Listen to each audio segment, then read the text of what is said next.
Welcome to By the Books, the podcast helping business owners navigate the complex world of business, tax, and bookkeeping. Now, to the owner and president of Secline, Lindsay Klein. Thanks for joining us, everyone. This is Lindsay Klein with Secline, honest, accurate bookkeeping performed on time, and your host of By the Books. I'm here again with Jeffrey Gonzalez, our payroll guru. Good morning, Lindsay. How are you doing today? Thanks for joining me again. Yeah, thanks for having me. I love when you come on. You're a good outlet for me to go on any possible rant that I'm feeling for the day. I hope you've been adding them up, though. Like, we need to have a list of rants. Oh, boy. That would be quite the list. I have gotten on some major soapboxes with you here. I don't know what it is. You bring it out in me. I think a lot of it is just that we're experiencing it together half the time. And we're just That is true. That is true. But you've been gone. You keep going out of town. And I'm going through Jeffrey withdrawal. Well, you are too, right? Well, but we're going in opposite weeks. Yes, that's the problem. That's the problem. So we're going on these long, extensive periods without seeing each other. We need to plan it out better. We so do. You go out out of town this week, and I'll do the same. And then there we go. Way, yeah, and then we're back in town at the same time. Exactly. Because we got to get together for our Andy's frozen custard cheat nights. That needs to happen Definitely. This week. Stat. One of those weeks, is it? One of those weeks. Is it unkosher of me to point out the big zit in the middle of your forehead? It is. So, I have named him Johnny. And Johnny, if you're listening to this, you know that this is after you. Dare I ask who Johnny is? Is this a family member? Johnny is the guy that I blame everything on. Okay, Johnny is a good friend of mine that I used to work with. He doesn't even live in this state. Okay. But anytime I ever have problems, I blame Johnny. And vice versa, by the way. So there's a guy named John in Albuquerque, New Mexico that blames all the bad things that happens to him on me. So, okay, there we go. So the zit gets named after him. After Johnny. Because it's all his fault. It's always his fault. Yeah. Absolutely. Obviously. Yeah. So, yeah. No, whenever the big zit forms on the forehead, you know it's an Andy's kind of week. Yes. Yes. I feel like just a little bit of Andy's, almond cream custard would just be... You're just going to, massage it into the zit? It would just soak out all the badness. I don't think it works that way. Hey, we don't know until we've tried it. Touche. In the name of science. Touche. Now, last time we went to Andy's, we split. I'm getting the sense that this might there will be no splitting. our own brownie sundae this time. There will be no splitting. There will be no splitting of anything. And maybe we need 20 extra cherries instead of 10. Ooh. I mean, yes. I'm thinking it's that kind of cheat night.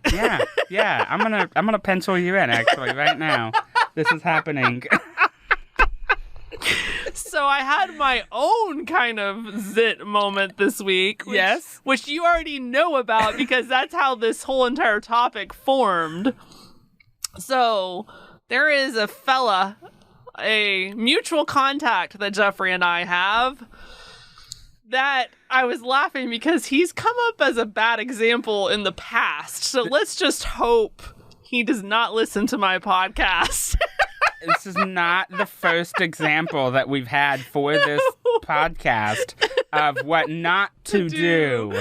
It hasn't been a good example so far. No. So let's just hope he doesn't listen. Or if he does, that he doesn't figure out it's him. But the story I'm about to tell, he probably would. He probably would. So he sold me a subscription that I was super excited about, actually, that I thought was really gonna be good for my business. Mm-hmm. It has not panned out the way I expected, which is okay. Yep. No problem, because it's the type where you can cancel at any time, right? You're gonna laugh, Jeffrey, but one of my biggest pet peeves with this company, one of the biggest reasons I'm canceling, just take a stab at it. Actually, you probably already know. Yeah, but which reason is it? Because Remember, I also have a subscription. That's right. You have the subscription too. And have similar issues. Yeah. But Okay. which one? Okay, we have similar issues, yes. But there's an issue I bet is not even on your radar that is my number one issue with this company, which is the fact that I cannot get receipts from them. Oh, yes. Yes. Okay, now I own a bookkeeping business. Yes. And, you know, bookkeepers, we like our documents. Yep. Okay. And this is just going to show you how OCD I am. I have receipts for every single transaction that I do in my business. Not only do I have a receipt, but it's attached in our QuickBooks for my company. It's attached to the transaction. So you can pull up any transaction in my books, and there's the receipt right there attached. Okay? Sounds beautiful, by the way. Oh, like everyone should aspire to be. It's lovely. That. And we will do this for any company. We just have to be provided the receipt. Exactly. But if you give us the receipts, we will do the same for your company. But this subscription, I'm not going to name any names. I have tried to get the receipts for they're charging my credit card, right? Every month. I have tried logging into my account online, clicking on everything I see, trying to find where do I get the receipt for what you're charging me for every month. Yeah. I need the itemization of what I'm paying for. Yeah. You know, the thing that I would provide to the IRS in the event that I'm audited. Because you're writing this off. Yes. Gotta have proof. Right. Yeah. I have not been able to get a hold of it. And I really seriously have done my own due diligence. It's not like I just need to be babysat here. I seriously have logged into my account, clicked on everything I can find that might possibly get me to a receipt. Can't find it. Yeah. Now, a lot of companies, a lot of subscriptions that I have signed up for, they email you the receipt. I don't even have to go dig for it. Every month. And that your receipt. is refreshing when it just comes in my email and I save the email and I'm done. Yep. Right? Now, there are others, Adobe, that I have to log in every month. They don't email it to you. You have to log in and go get it. That's a little annoying, but at least I can go get it. Acceptable. Acceptable, not optimal. Exactly. At least I can get it. Yep. It's a little bit extra work, but I can get it. But this company, I can't find it anywhere. So I go to the rep that sold me the subscription. Yeah. And I'm asking for help. And instead of, hey, let me get that for you, I'm getting, why do you need it? I don't care if there's no good reason whatsoever. I don't care if it's just because I want to eat it. Yeah. It really doesn't matter why I need it. I just want it. But I mean, first of all, let's put two to two together. I am an accountant. Yeah. I have a bookkeeping business. Why would you even ask me that? Let's start there. But again, why do I even need to have a good reason? Here I am, your customer. I'm asking you to help me figure out how to obtain my receipt, and you're arguing with me that I don't need it. So problem number one. So I answer as nicely as I can and explain, and this would be my soapbox for why you need any document ever, right? So I send him a long text explaining why I need it. Now, to me, this is second threshold where the answer should be, okay, let me help you with that. But instead, he continues to push back and argues the point that I said, right? And I'm talking about the fact that to be in compliance with an IRS audit, I would need to provide it as backup for my deduction on taxes, which I am deducting it. He proceeds to argue and apparently goes and talks to somebody else in his network that tells him, oh, you don't need to have receipts for that. It's fine. So he comes back to me and argues that he talked to so-and-so and it was an attorney or something, and he says you don't need it. Okay. What? but let's be clear here. You're an accountant. Yes. And have been. Yes. For, if we go back to the beginning, we're talking 10 plus years here, yes. Right? And he's arguing with you. Yes. The expert. That I don't need it. That you don't need receipts. So, of course, Lindsay, I'm like, oh, you want to go, right? I got this. I think this is where you cued me in, too. I think this is where I saw the conversation pick I up. think so. I think I started forwarding you these messages. Like, this is the first one I got, though, right? Yeah, with the I think laws? so. Okay, I think yes, so. It's Because great. then I'm like, all right, we're getting on the IRS website now. Like, we're you want to hear this from the horse's mouth? I will send you the statutes. Right? And statutes you sent. Multiple. I sent him multiple. Yes. Right? Yes. From multiple standpoints. And statutes aren't short. No. Let's be very clear. No. These aren't like a paragraph that say, hey, you must have your receipts. No. This is a... Oh, no. And I emailed this to him, right? Because at this point now we've evolved into an email conversation. This is no longer texting, right? Yep. And I made this easy for him. I screenshotted and linked the website. So whether or not, if you don't want to go to the website, it's right there, black and white. Here's you can read it in the body of the email. Yes. But if you want to see if this is legit, you click that link. It'll take you right to the IRS website and you can see for yourself. Okay. So you would think that's where this is going to end. That was it, right? Sent you your receipts and said everything's great. No. Sorry for bothering you. Oh, no. Oh, no. What no. happened? That's not where it ends. He continues to argue, bringing in more people in his network that side with him that this is not necessary. That he brings in people that have gone through an audit and they didn't need it, which I'm sure is true, by the way. Yeah. It is not beyond the realm of possibility that you go through an audit and the auditor never asks you for a receipt. That absolutely can happen. Absolutely. What also can happen is the one that disallows all your deductions that you don't have a receipt. That also can happen. Yeah. Okay? And regardless, doesn't matter. Because I'm OCD and I want them whether I get audited or not, and it shouldn't matter. Because even if all I'm trying to do with it is give it to my dog for lunch, I want my receipt. It's your receipt. You can get your receipt.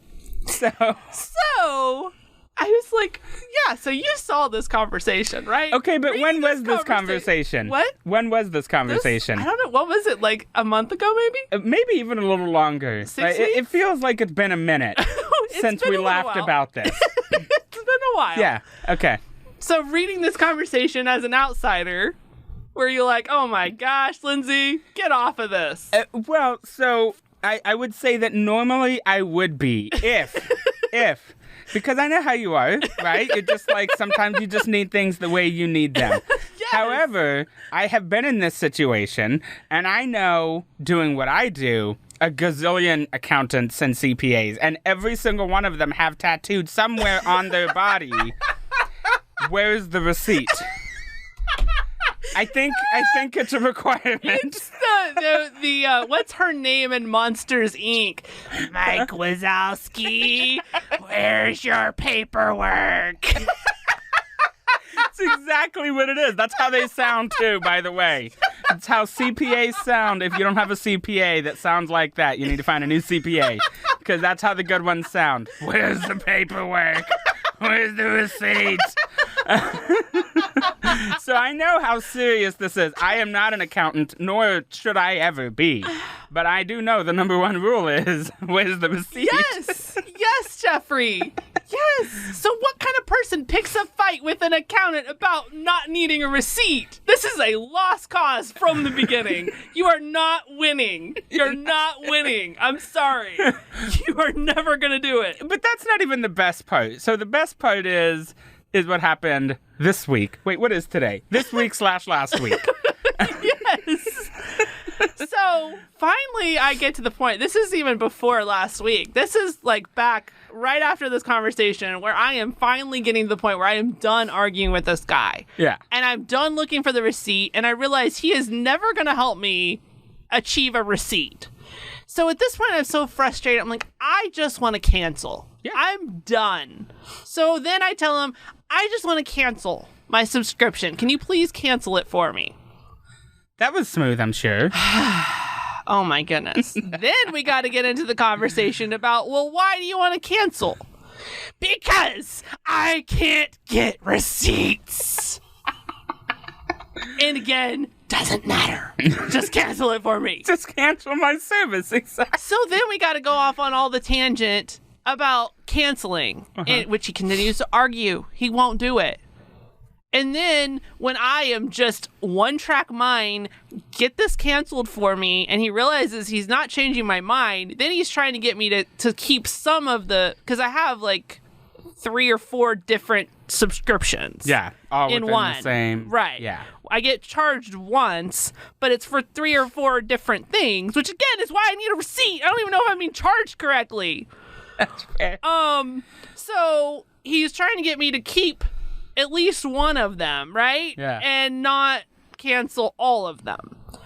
I just want to cancel. And he's like, well, this has nothing to do with... No, it has to do with all of them because I can't get a receipt for anything. So, and he was bringing up other issues that you've also had with this company. But it's like, no, the receipt issue pertains to all of them. And that's my biggest issue right now is I can't even get a freaking receipt. Yeah. No, yeah. It's So fair. I get nowhere with him on that either. I'm like, okay, not only is he not going to help me receipt, he's not going to help me cancel. So I'm on my own. So I'm Googling, how do I cancel my subscription and putting the company name in there? So I find an email address and instructions to do all that. I'm like, okay. And I didn't have time in that moment. So I'm like, I'll do that later. That takes us to last week when I finally send the email to this company. It took you that long to do it. Oh, yes. I get it. Yeah. Okay. So it took me a minute to finally get around to doing it. So I sent the email last week to the company. I am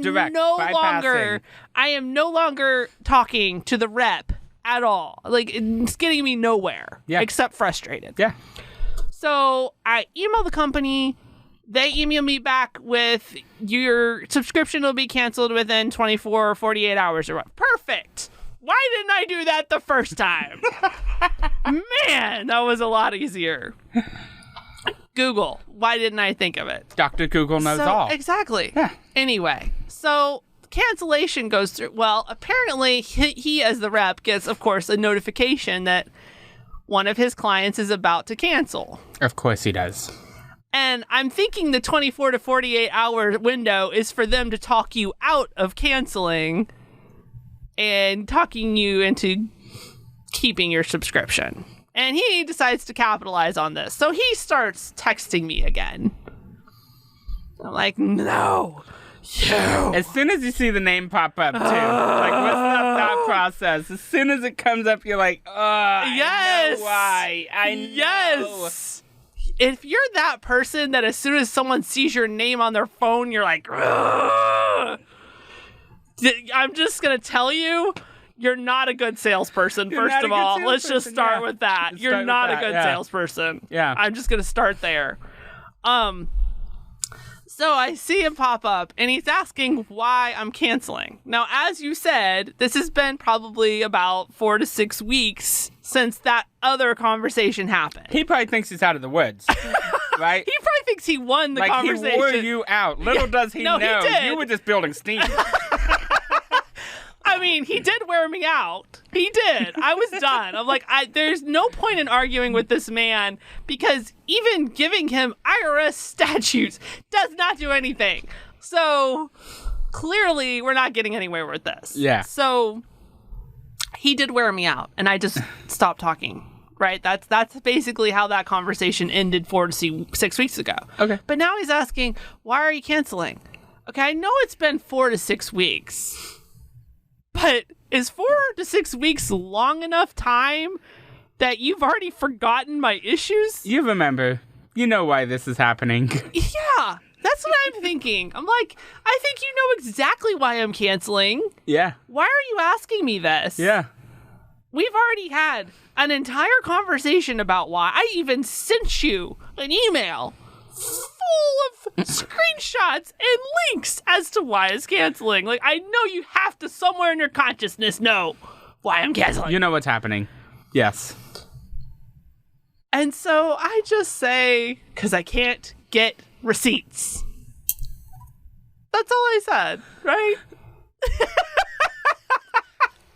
And his response was, well, let's have the same conversation again. Why not? Let's do it again. I was like, oh no, we're not doing this. Right? It's like the story I was telling the other day on the podcast about buying a car. Yeah. And I'm pretty sure I told you this story too. Where Yes. I thought I was out of the gate. Like the car warranty salesperson finally shut up about the warranties, and I'm like, yes, we're home free. Finally done with that. And then as we're getting ready to go, he's like, oh, I just want to show you one more thing, right? Yep. That was the moment I meant. Like, I thought I was home free. Here, I had the email confirming the cancellation, and yet here you are telling me, oh, just one more thing.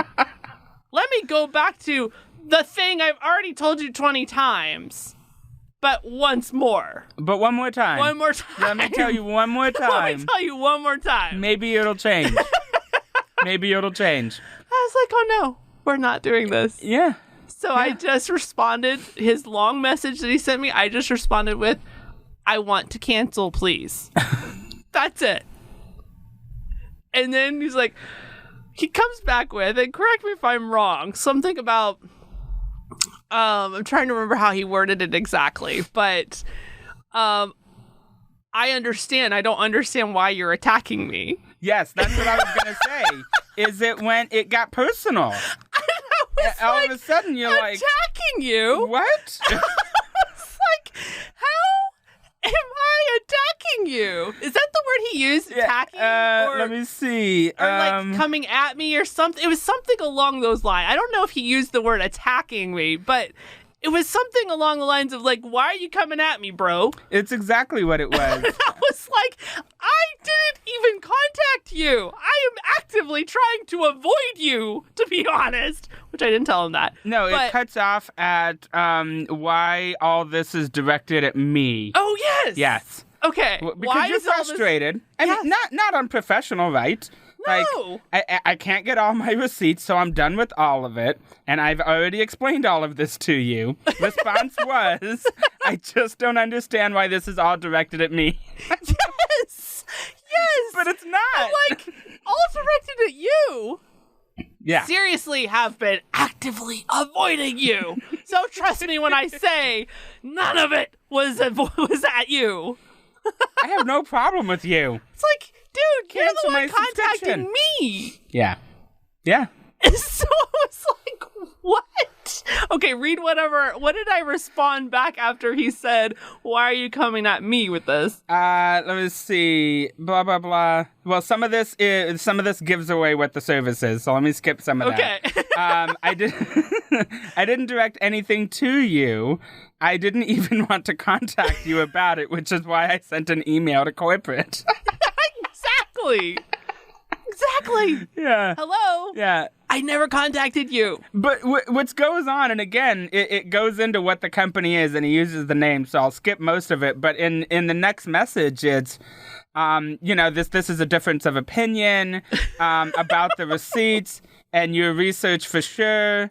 It's been canceled for a few days already, just not clear about dropping the additional services. Let me see. Yeah, so he's continuing to try to talk me into So he's really just trying to tell you, so he's trying to get you to understand that these are two separate services and that you can keep one and not the other. Even though neither one is sending me receipts. Even though neither one sends you a receipt. And it doesn't even look like he responded after that. Yeah, well, was I the last one to say something? No, that was him. Okay. That was him. Yeah, I'm not sure if he responded after again, just retreat from the conversation. Because this guy... You're not getting anywhere. You're never getting anywhere with him. Yeah. It's never like he's going to have this epiphany like, oh, okay, I see what you're saying. No, he's not even responding to you to try to understand or even try to meet your needs. It's all about selling, right? Yeah. Don't let this customer cancel. Yeah. That's it. Yeah. He has one objective, and it's not at all... And honestly, if he had just gotten me the freaking receipts, I probably wouldn't have canceled.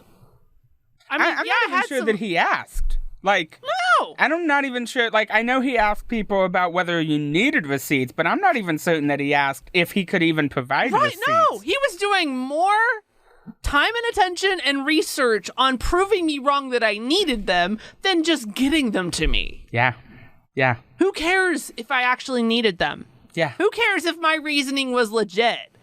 Like, when you're more concerned about being right than servicing your customer need, yes, that's a problem. Yes. That's a problem. It is a problem. So, anyway, all right. That's my story from which you derived a topic of it's so funny how so many of my rants end up being Jeffrey going, "Oh, we could make a podcast episode about this." Because it totally works. Because what is that process? So I know that a couple of episodes ago, we talked about what we do to find new business and how we attract new business. And we gave a couple of good examples on how to build that relationship, the sale before the sale, right? We talked about that. But what we never have talked about is what happens next. So what happens after they've listened to you or met you and said, I think I might be interested in that product or that service. Then what? Then what happens? So, Lindsay, you do this. What do you do? Your first time you meet with somebody, they like what you have to say. What comes after that? Well, I guess that's here's how you sign up. Here is our process. Here is what you can expect. Yeah. Kind of working through the onboarding, the beginning of the onboarding. Exactly. So now they understand what you have to offer, and they understand how they can get going. And then usually, for something that you do, it's usually like, okay, let me take all of this, go back, discuss it with whoever I need to, or think about it, and I'll get back to you type thing. Now, when do you follow up? So that's what the client is saying, you mean? Yeah, that's what the client... I would assume, right? Most clients aren't right away like, hey, take all my books. That's something that I would put a lot of thought into. So typically when I'm having that initial conversation, I am asking them, would you like me to go ahead and send you the contract to review? Or, just... I don't want to be one of those people that are like, here's the contract, right? Exactly, yeah. I'm asking them if they want to have it or not. And if they say yes, then I'll go ahead and put the contract together and send it to them. If they're like, I'm not really ready for that just yet, I still need to, interview other bookkeeping companies or whatever. Okay, yeah, perfectly fine. But I would think follow-up should happen. Not to say that I'm great at this, because I could use some better processes on this. But I would think follow-up should happen probably 48 hours after that. 48 hours later. Yeah, I would agree. And I would say my process is much the same in that, here's what I have to offer. And I ask people, are you looking at other providers? Are you, going to keep exploring? I encourage it. In fact, I even have a document that I give to people, 5 things to... Actually, I developed it for this podcast. Oh, how funny. Yeah. One of my first episodes was 5 things to ask when looking for a new payroll provider. Oh, nice. I turn that into a PDF and I give it to them. Oh, nice. And I'm like, here's questions to ask. That is awesome. Because it's true. There's so many little things, and I've been doing this for a while, that I'm like, hey, I encourage you. Hey, and do you want recommendations to other payroll companies? Like, even if you decide that you don't want to use me, like, I have friends that sell payroll. Like, at least meet with them. Right? See what they have to offer. And I do that all the time because... That's a good idea. I should do that. And the reason why is because I'm not here to, break up a happy home. If you like what you got going on... Keep doing it, right? Call me if it's not working. Right? Or if I can't do X, Y, Z, then this guy does, right? I'm very familiar with this product has to offer. Call so-and-so. And I think that really helps to develop that trust within you, because that's what it is, right? I mean, we're in similar industries. They're handing over a lot of personal information, and you have to have that trust. Built in. Absolutely. Yeah. So that's something, that's and then 48 hours. That's a good strategy. Well, and I hope everybody uses it because it helps you to be more honest. When you're coming from that point of, I'm not here to be that sleazy salesman and shove something down your throat that you don't need. That right? I can't sleep at night if I do that. You're going to be upset and hate me for doing it. Apparently some people can. But that's my point. That's my point. And I think that people are starting to pick up on that. People can tell. Oh, it's obvious. It's very obvious when you come. And you know what? I've had meetings where that's worked out extremely well. And they're like, you know what? I trust everything you have to say. Let's just get going. I've also had ones come back when they're like, hey, I talked to your friend over at one of the other pay companies, and I think their service is going to work better for me. Hey, that's cool. Like, go for it. I'm glad. Right. But I've done my due diligence. Right. Exactly. Type thing. Yeah. Well, and they're going to have more trust in you because you've done that. Mm-hmm. Because it's obvious that you're looking at their best interest, not your own. Yeah, well, and it really is my own, though, because I have to follow up and listen to the client complaints and stuff if it's not right. Right, you know? So even for myself, like, I just don't need that bad karma. Well, yeah, no, definitely. Yeah. Because not every client is going to be a good client. And we're not the solution for everybody. Right. And you're not the solution for everybody. Absolutely not. And that service, that subscription service is not the solution for everybody, and that's okay. Right. How much time did he waste trying to keep you, who was already checked out? I am done with this. How much time did he waste when he could have been, prospecting for other people who that's the perfect solution for? Absolutely. And doesn't care about receipts. Which is most people. Which should be most people. But, they also sell to personal. Most people don't care. Yeah. They don't. But how much time was wasted? So then, I usually do like a 48-hour follow-up. Send an email or send a text. I like to ask, what's the best way to get a hold of you? Do you want me to call you? Almost everybody says no. Would you rather me shoot you a text? Does anyone call ever anymore? It depends on the client. And so for some things, like I need to be on the phone, especially for like the initial setup of a client. Like, there's a lot of questions about, like, how they want, different pay periods to fall, or how they want, certain employees set up, or what do you want this employee to have access to what on? Like, things like that, let's get on a phone call. But for the most part, people just want to get a text. I was going to say, so many. Our culture, text message. Obviously the older generation probably is more prone to call. You'd be surprised. Really? You'd be surprised. Yeah.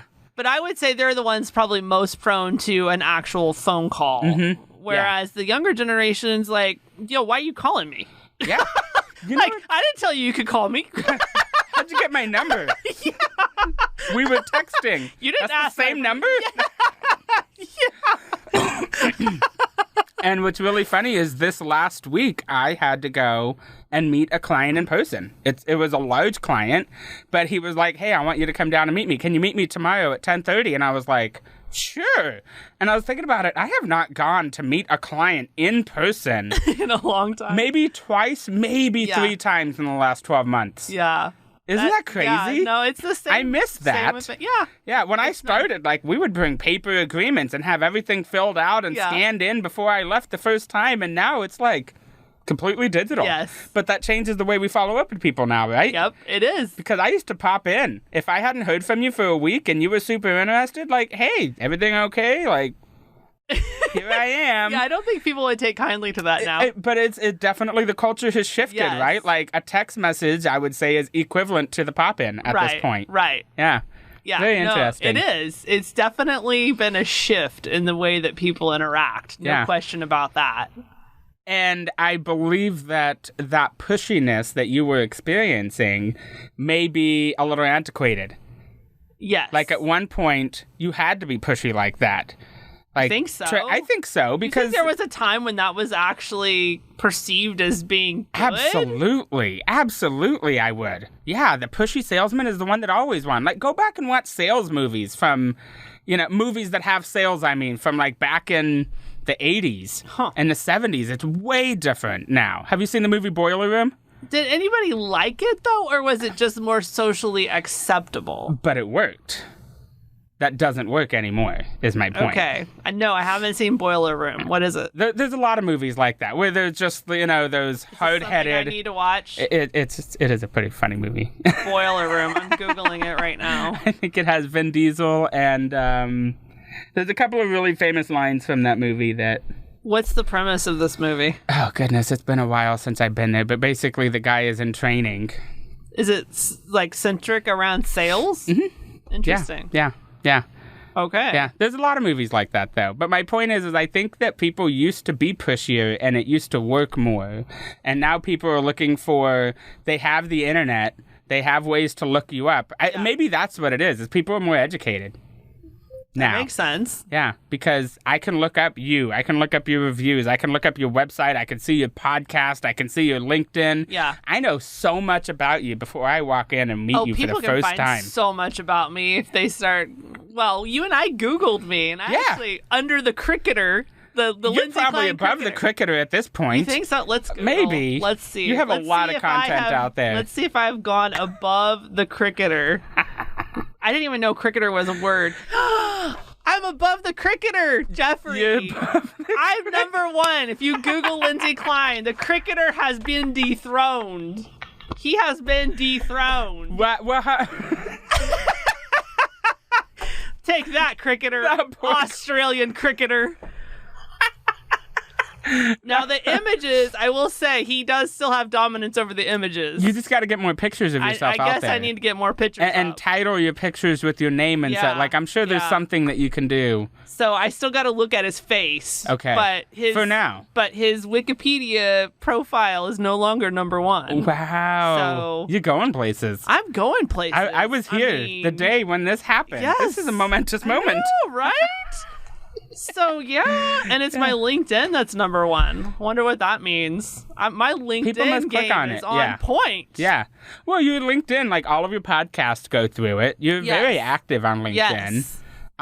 So a lot of stuff funnels through it. You should connect with me on LinkedIn. It's legit. Yeah, it's legit. Actually, that's true. If you want a good example of how a LinkedIn should look, yours is a good example. Well, thank you. It really is. And then you can go to my connections and find Jeffrey. And have you changed your picture yet? I put the one you gave me. I gotta look. You took one of me. This is a momentous day. I know. I'm pretty proud of myself. Your LinkedIn photo. He had the worst picture up for the longest time. So now you're not going to be able to see the bad one, I guess. But if anybody wants it, just ask me for it. I'll send it.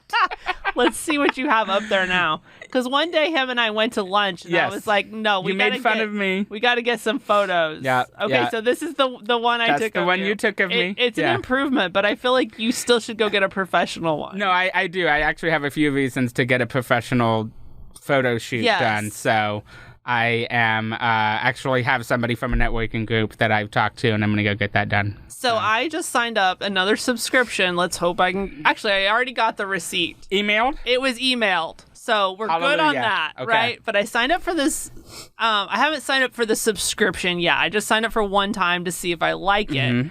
But it's a subscription-based model where you pay a monthly rate and you can do up to, I think, 2 photo shoots a month.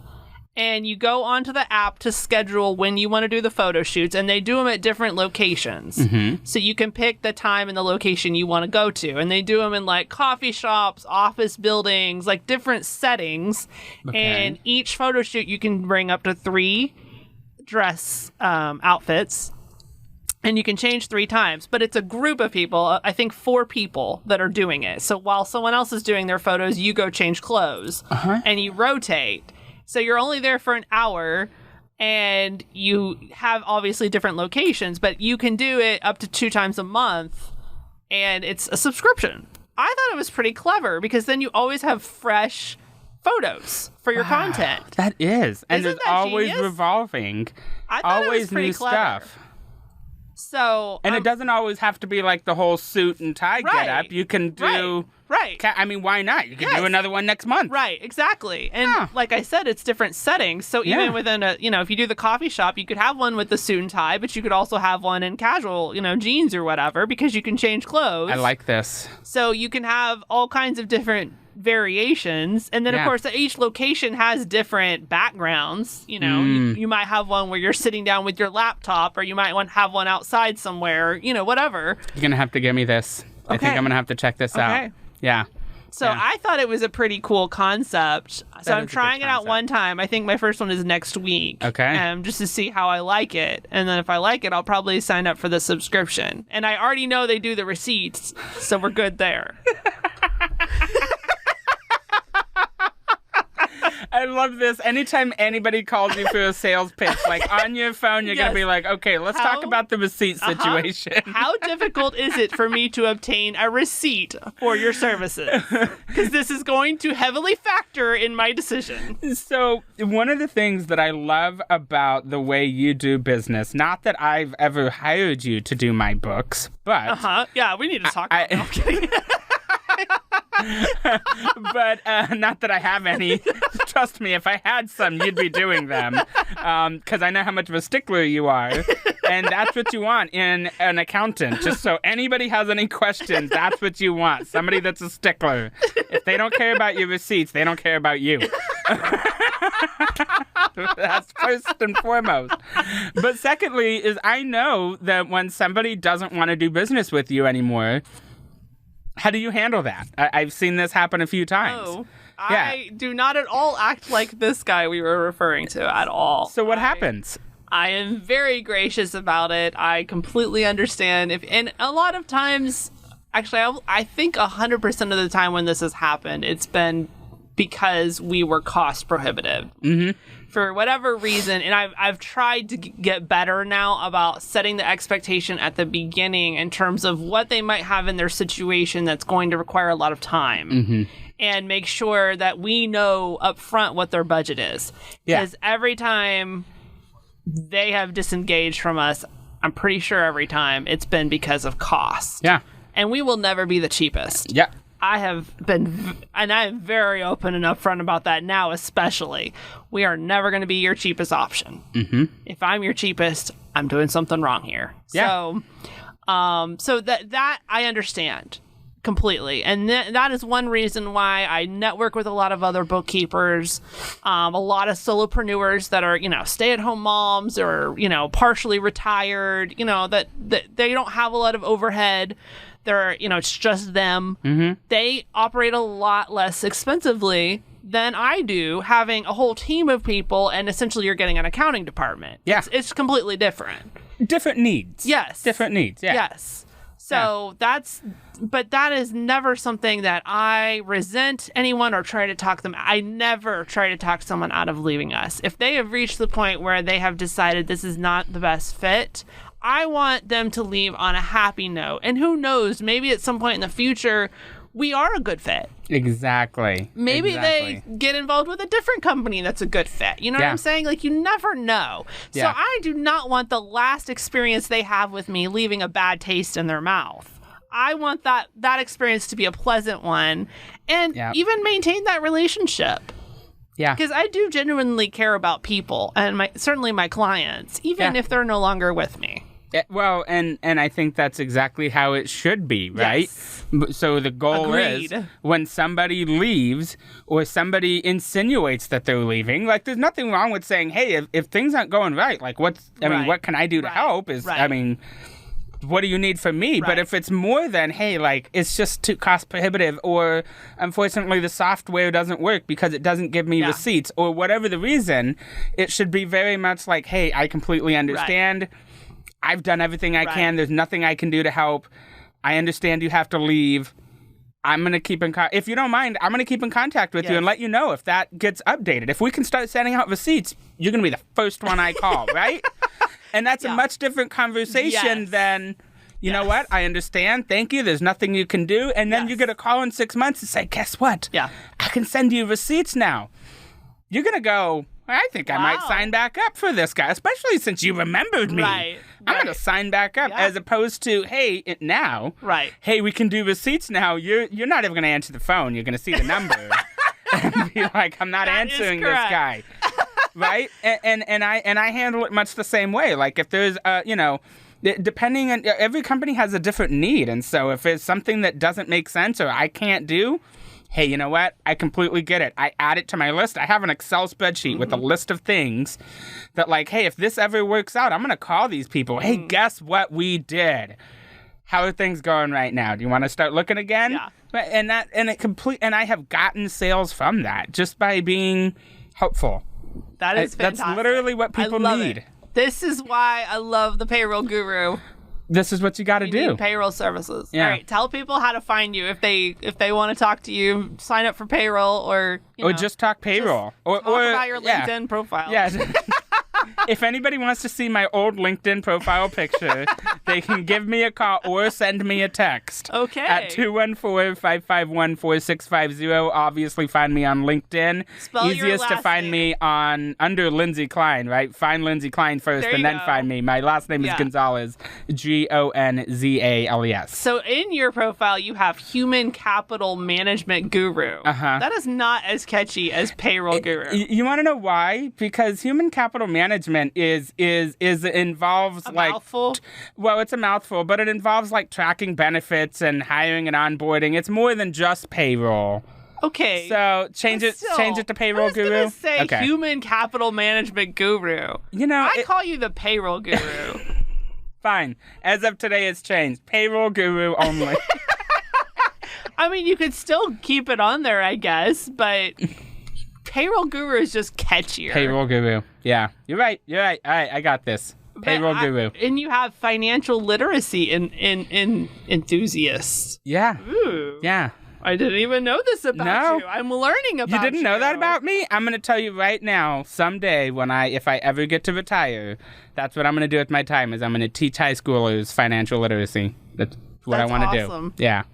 That's so great. I'm putting that out there in the universe. All right. Yeah. So if you have a high schooler that you want taught financial literacy, here's your man. There you go. Jeffrey Gonzalez. There you go. Thank you. And I'm Lindsay Klein with Sakline, honest, accurate bookkeeping performed on time. You can find us at sakline.com, SAKLINE.com. And of course, like us, subscribe us, get on our social media and our YouTube channel, like and subscribe those videos. It would help me out immensely and I would appreciate it. And also you can email us at info@sakline.com. Thanks for joining us, everyone. Until next time, have a great week. By the Books is presented by Sakline.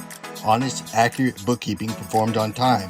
For more information on Sakline services or to get a hold of Lindsay, visit sakline.com or email info@sakline.com. The information provided on this website and podcast does not and is not intended to constitute legal advice. Instead, all information, content, and materials available are for general information purposes only. Information provided by Sakline may not constitute the most up-to-date legal or other information. Listeners should contact their attorney to obtain advice with respect to any particular legal matter and should refrain from acting on the basis of this information without first seeking legal advice from counsel in the relevant jurisdiction. Only your individual attorney can provide assurances that the information contained herein and your interpretation of it is applicable or appropriate to your particular situation.